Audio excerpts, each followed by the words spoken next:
Stan Minton is a real estate agent living in Los Angeles with what seems like a perfect life. He's filthy rich and deeply in love with his beautiful wife, Mindy. Stan has a unique way of selling properties, but his methods involve scamming clients out of small amounts of money. Over time, these fraudulent tactics add up, and one day, Stan is arrested for first-degree fraud. After being found guilty, Stan learns he's facing a minimum of 3 years in prison. Desperate, he asks his lawyer to bribe the judge. The lawyer tries, but the best deal they can get is a 6-month delay before Stan has to start serving his sentence. To make it seem legitimate, they fake a charity event, but the guilty verdict stands firm. After the trial, Stan's lawyer advises him to flee to Brazil and never come back.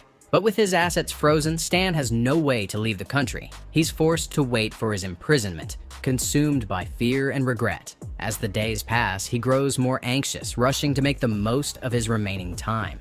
One evening, during a date with Mindy, she suggests they have a child, so she won't feel alone while he's gone. Stan dismisses the idea, worried that they might have to give the child up for adoption if something happens to him in prison. His response creates tension, and Mindy storms off, leaving Stan feeling guilty and lost.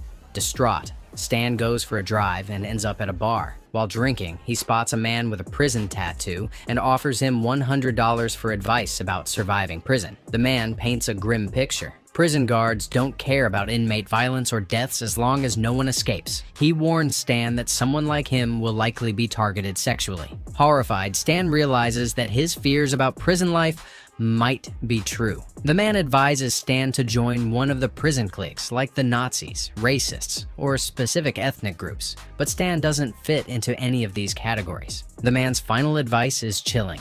Stan should kill someone early on to scare off potential predators. The next morning, Stan wakes up hungover, realizing the bar conversation wasn't a bad dream. Mindy reminds him he's still going to prison but tries to cheer him up, saying he always finds a way to overcome challenges. Motivated, Stan decides to transform himself into an alpha male within the next 6 months. Stan throws himself into a rigorous routine. He exercises daily and even gets a tattoo on his behind to make himself less appealing to predators. Stan also joins a karate class, hoping to learn self-defense. However, he quickly grows impatient with the basics and challenges the instructor, leading to a fight with another student. After causing a scene, Stan is kicked out of the dojo. At his lowest point, Stan meets an eccentric old man known as the Master. The Master impresses Stan by punching a hole through a wall with ease. Seeing this as his last hope, Stan invites the Master to live with him and Mindy to train him in self-defense. Much to Mindy's annoyance, the strange old man moves in and starts an unconventional training program. On the first day, the Master wakes Stan at 5 a.m. by pouring animal liver blood on his face. He also insists that Mindy make a smoothie out of ox pancreas and horse tongues for Stan's breakfast. The training only gets weirder and more painful. The Master hits Stan with flaming sticks, suspends him by his skin, and makes him eat scorpions and snakes. Mindy grows increasingly frustrated with the Master's smoking habits and bizarre demands. Eventually, she gives Stan an ultimatum. Either the Master goes, or she does. One night, Stan stages a fake robbery to help Mindy understand the fear he feels when he thinks about prison. But when she realizes it's all an act, she's furious. Packing her bags, she tells Stan she can't stay with him anymore and leaves. The Master, however, is thrilled by her departure. Without distractions, he believes Stan's training can become even more intense. For the next 5 months, Stan undergoes grueling training sessions.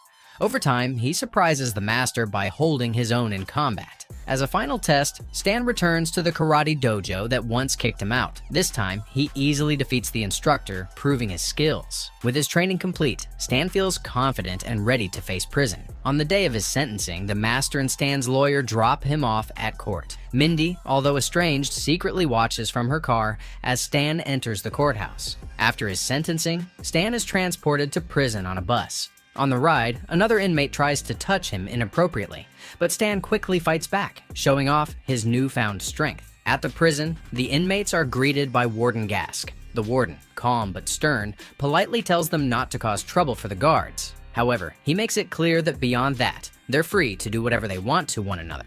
The harsh reality of prison life hits Stan during the cavity check, where the new inmates are ordered to strip and bend over. When it's Stan's turn, the guards are horrified by his modified behind, which he intentionally made look unpleasant to deter predators.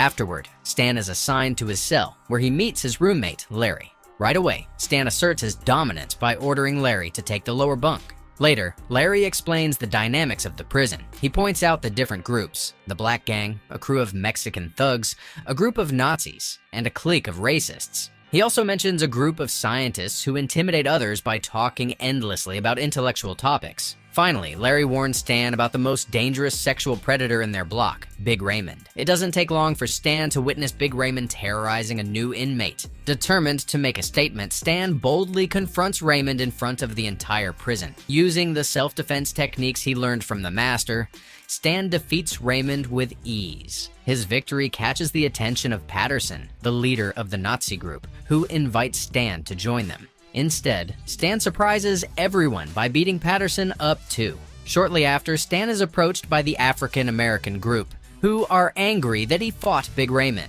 Trying to lighten the mood, Stan jokingly claims that he's also black. The group, however, doesn't find it funny. Their leader orders his men to attack, and another fight breaks out. Stan takes them all down effortlessly, while the guards watch the action, clearly entertained but refuse to step in. Following these incidents, Stan's reputation soars. The inmates start calling him Big Stan, and everywhere he goes, they move out of his way. Robbie, a younger inmate whom Stan saved from Big Raymond earlier, approaches him to express his gratitude. But Stan brushes him off, insisting that he only fought for himself. Later, Warden Gask summons Stan to his office. He reveals that Stan's placement in this prison wasn't random. The warden plans to take over the prison property to build a luxury estate and needs Stan's expertise as a realtor to review the documents for flaws. In exchange, Gask promises to release Stan after just 1 year. Intrigued, Stan agrees to help, though the warden refuses to share exactly how he plans to clear the prison of inmates. Meanwhile, the inmate groups decide to unite against Stan to teach him a lesson. One day, while Stan is showering, Patterson attacks him with a makeshift knife, crafted from a melted toothbrush and razor blade. Stan, prepared for anything, pulls out nunchaku he made from soap bars and a shoelace. Using his training, he quickly defeats Patterson, leaving him injured and sent to the hospital. Missing his wife, Stan contacts his lawyer to ask if she sent him divorce papers. To his relief, she hasn't. Feeling a renewed sense of hope, Stan begins working on the warden's project. During this time, he is introduced to Dang, a former Vietnamese mafia member turned politician who is Gasquet's partner in a scheme to sabotage the prison.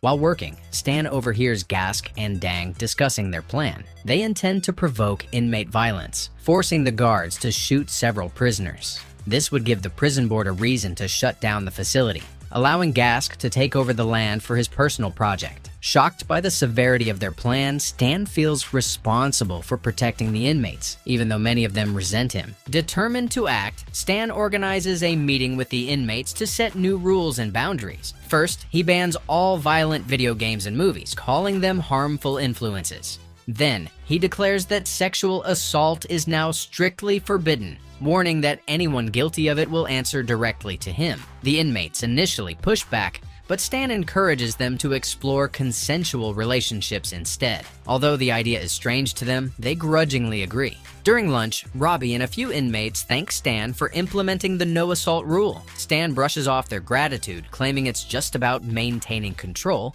but Robbie sees through his tough exterior. He recognizes that Stan genuinely cares about the well-being of the inmates. Even Big Raymond, once feared as the block's most dangerous predator, happily enters a consensual relationship with his new boyfriend, under Stan's guidance. The couple soon becomes part of Stan's growing circle of allies. Shortly after, Stan receives a letter from Mindy responding to his apology. She expresses her willingness to visit him, giving Stan hope for reconciliation. Over the next few days, the prison begins to change. Conflicts are resolved peacefully, and inmates frequently seek Stan's advice. Slowly but surely, the atmosphere in the prison shifts into one of unexpected harmony. One day, Mindy visits Stan in prison, and they share a heartfelt moment together. However, their time is cut short when Warden Gask storms into Stan's cell. Furious about Stan's influence over the inmates, Gasket accuses him of sabotaging their plan to destabilize the prison.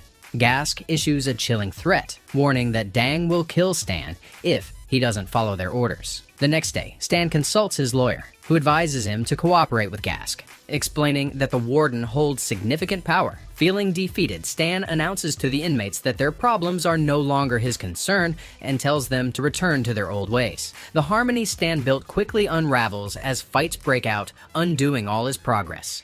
Robbie approaches Stan in the cafeteria hoping to talk some sense into him.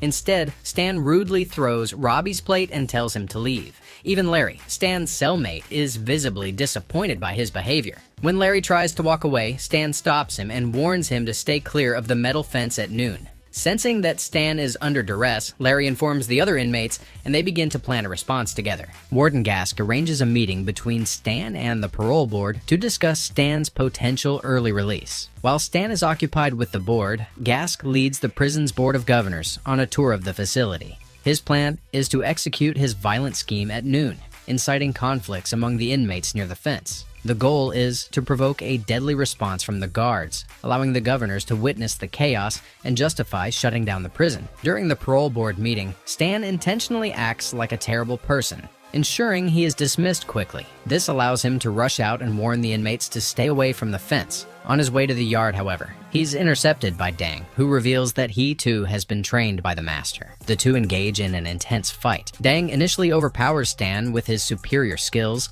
but Stan digs deep, drawing on his training to turn the tide. He ultimately knocks Dang out and continues toward the yard. By the time Stan arrives, the inmates have already gathered near the fence, armed and ready for a confrontation. The guards prepare to open fire, but just as tensions peak, the inmates surprise everyone by breaking into a choreographed dance to a lively Mexican song. The unexpected performance stuns everyone, leaving Gask fuming with rage. Frustrated and unable to regain control, Gask grabs a gun and fires wildly into the air, further alarming the board members. The board witnesses Gask's unhinged behavior and immediately decides to take action against him. Before Gask can retaliate against Stan, Mindy appears, stepping in to save him. It's revealed that Mindy has been training with the Master for the past 6 months, mastering combat techniques of her own. Her skills allow her to protect Stan from Gask's wrath. The story then jumps 3 years into the future. Stan has completed his prison sentence and is finally heading home. As he prepares to leave, his fellow inmates gather to bid him farewell. Even Patterson, once his rival, shows his respect by revealing a tattoo of Stan's face on his belly, a tribute to the man who changed the prison dynamics. Outside the prison gates, Mindy and the Master are waiting to pick Stan up. To his surprise and joy, Mindy introduces him to their 3-year-old daughter. The moment symbolizes their reunion and the new chapter in their family life, filled with hope and happiness.